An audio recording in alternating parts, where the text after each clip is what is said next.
Good morning, everyone. Shavua Tov. We just completed the holiday of Passover. And it's interesting to note that Passover began the night before Passover by searching for the chametz, where we take a candle, and the custom is we take a feather and a spoon, and we hide 10 pieces of chametz, we search for it, we make a blessing, and then the next day we burn the chametz. And we light this candle to go look around in every corner for pieces of chametz. But the custom is that we burn the chametz, the feather, the spoon, and the candle. And the Imrei Emes, the Vishnitzer Rabbi, asks a question. He says, I understand why you burn the chametz. I understand why you burn the feather and the spoon, because you use the feather to brush the chametz onto the spoon to put it in the bag. But why do you have to burn the candle? The candle never touched chametz. It's a perfectly good candle. It was only lit for just a few minutes to search for the chametz. Why waste it? On the other hand, when it comes to the end of the holiday of Passover, we recite Yizkor to remember our loved ones that have departed from this world.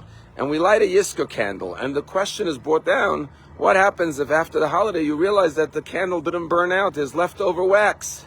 So it says you should not throw out the candle, the yahrzeit candle, but rather you should rekindle it and let it burn out. And the question is why? And the Imrei Emes gives a very beautiful answer. He says that what is the candle used for in the search of the chametz? It's to look for chametz. Chametz represents negativity. And he says that a candle whose sole purpose was to look for negativity should be burnt.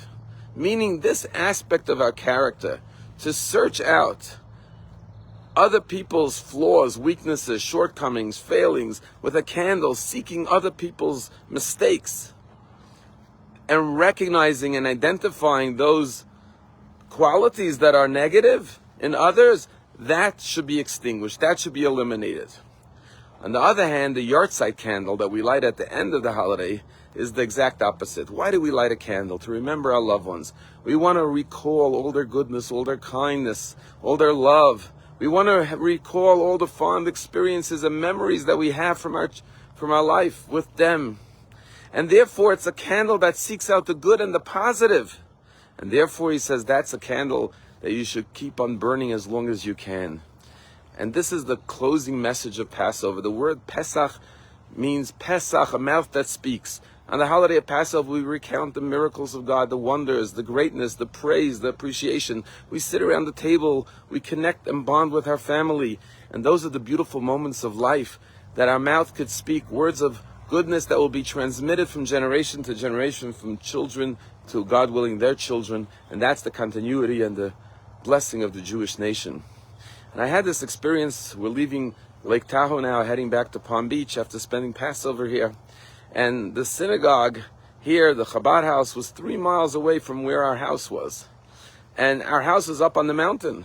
And so we had to walk down 3 miles and then walk up 3 miles to get to our home after services. And some of the most fondest, cherished moments of this trip was walking with my children to the synagogue and back from the synagogue. It took an hour each way, but such a blessed experience to talk to your children as you walk to synagogue on Shabbat and holidays. And when we were walking back up the mountain one day, I was reminded of the story as we were climbing the mountain uphill, told by Jen Early. Jen Early's son Binyamin, 21-year-old IDF soldier, tragically was killed in Gaza in November of 2024, just a month at 23, just 1 month after the October 7th attack. And I heard her speak, and she told over a very moving story. She said that the year before she had run the Jerusalem Marathon with her son Binyamin, and there are a lot of hills in Jerusalem, and they were jogging up a hill, and she couldn't keep up with her young 20-year-old son. And so she said to her son Binyamin, why don't you go ahead, let me go at my pace. And she said, I'll never forget the words. Binyamin looked at me as he was jogging alongside me, and he said, Ima, I'll never leave you alone. I will always be here right at your side.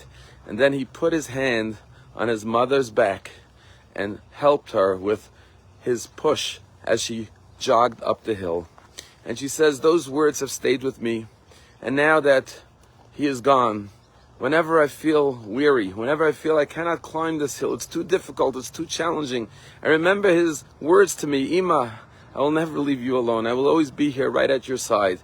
And I feel his hand on my back pushing me, helping me get through that challenge. And I believe this is true with all of our loved ones. Each and every one of them during the Yizkor service say to us, I will always be with you. I will never leave you alone. And we could feel their hand pushing us, guiding us, leading us. And that's the candle of the Yizkor, to recall all the love and all the goodness. And that's why we have to use our words, Pesach, in the most proper way. Because we never know which words that we speak to our loved ones, to our family, to our friends, will be the words that will be the light of the candle that will guide them through any dark challenge of their lives. Have a wonderful day.